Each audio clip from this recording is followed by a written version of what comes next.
একটি মেয়ের যখন বিবাহ হয়, রাধে আমার সাথে একটু কথা বলবেন, ঠিক আছে? একটি মেয়ের যখন বিবাহ হয় তখন বিবাহে অনেক কিছু লাগে না?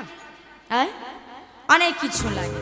আচ্ছা, যেই পিতামাতা তার মেয়েকে পরের বাড়ি পাঠাচ্ছে, সেই মাতা পিতার মনটা একবার পরীক্ষা করে দেখেছেন? রাধে, পরীক্ষা করে দেখেছেন? পরীক্ষা কিন্তু করে দেখা হয়নি। কারণ দেখবেন, একটি মা যেমন 10 মাস 10 দিন একটি পুত্র সন্তান হোক বা কন্যা সন্তান, পুত্র সন্তানের ব্যাপারটা আলাদা। কন্যা সন্তান, একটি কন্যা সন্তানকে যখন গর্ভে ধারণ করে তখন কন্যা সন্তানকে এটা মানুষের মতো মানুষ করায়, কন্যা হোক বা পুত্র হোক মানুষের মতো মানুষ করায়। আর যখন সেই সন্তানটা বড় হয়, কন্যা সন্তানটা যখন বড় হয়, তখন একটি বাবা মায়ের মাথায় চিন্তা থাকে যে আমার মেয়েটাকে বিবাহ দিতে হবে, আমার মেয়েটাকে বিবাহ দিতে হবে, একটা ভালো পাত্র দেখে আমার মেয়েটাকে 4 হাত এক করতে হবে, আমার মেয়েটাকে বিবাহ দিতে হবে, এই একটা চিন্তা থাকে।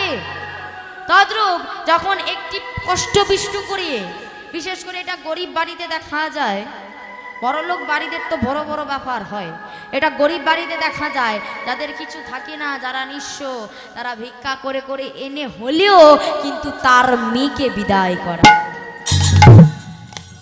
তার মেয়েকে বিদায় করায়। আর একটি মেয়েই জানে যে বাবা মাকে ছেড়ে যাওয়ার কি কষ্ট, কি বেদনা, কি তাই না রাধে? একটি মেয়ে জানে তার বাবা মাকে ছেড়ে যাওয়ার কি কষ্ট, কি বেদনা, কি বেদনা লাগে তার বাবা মাকে ছেড়ে যাওয়া।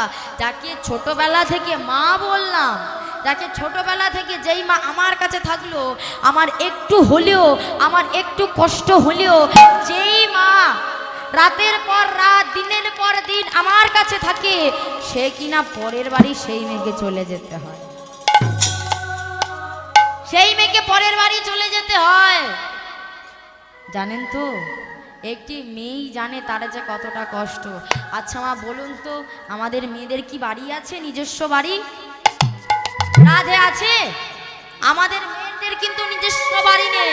কেন? কেন? কারণ মেয়েরা যখন আইবুড়ো থাকে তখন মেয়েরা কার বাড়িতে থাকে? বাপের বাড়ি। আর যখন বিবাহ হয়ে যায় কার বাড়িতে থাকে? শ্বশুর বাড়ি।